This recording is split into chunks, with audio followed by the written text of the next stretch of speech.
C'était un petit entre-soi entre gens de bonne compagnie samedi à Lille pour la présentation de la candidature officielle d'Anne Hidalgo à la présidence de la République. C'est quand même inquiétant et angoissant de se dire que plus les années passent, plus le niveau du personnel politique baisse. Qui peut imaginer Madame Hidalgo présidente de la République? Qui peut l'imaginer chef des armées, responsable de la dissuasion nucléaire?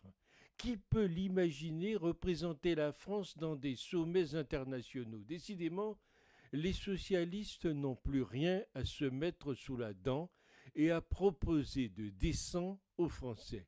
Qu'ils fassent encore illusion auprès de jeunes militants dont la croissance n'est pas encore totalement terminée, passe encore.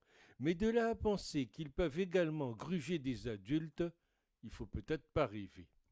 Les socialistes sont au bord du gouffre et Anne Hidalgo leur propose un grand pas en avant. Décidément, la politique sent bien mauvais ces derniers temps.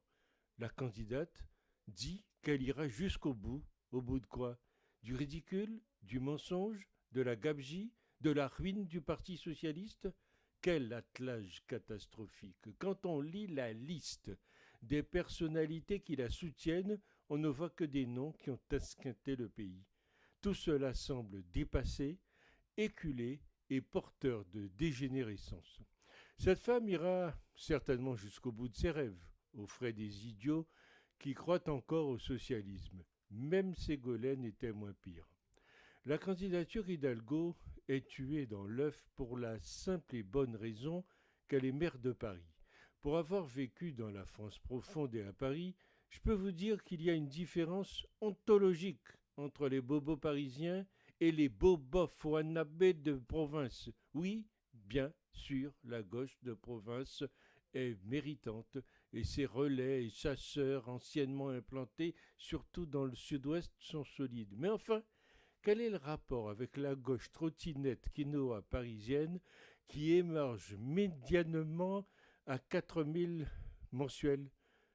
Paris n'est pas comparable à la province. Le coût de la vie, les salaires, les us et coutumes ne sont pas les mêmes.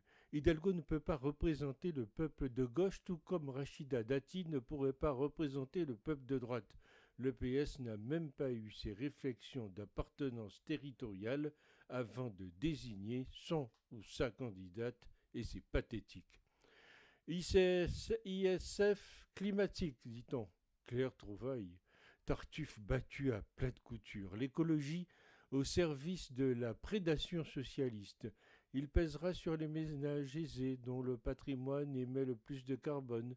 Je ne savais pas que les comptes en banque produisaient du CO2. On est dans le délire, façon indirecte et grossière de piper les voix des gilets jaunes et l'éloge de l'ancien Premier ministre Cazeneuve. Quelle platitude! L'on sent qu'il y croit.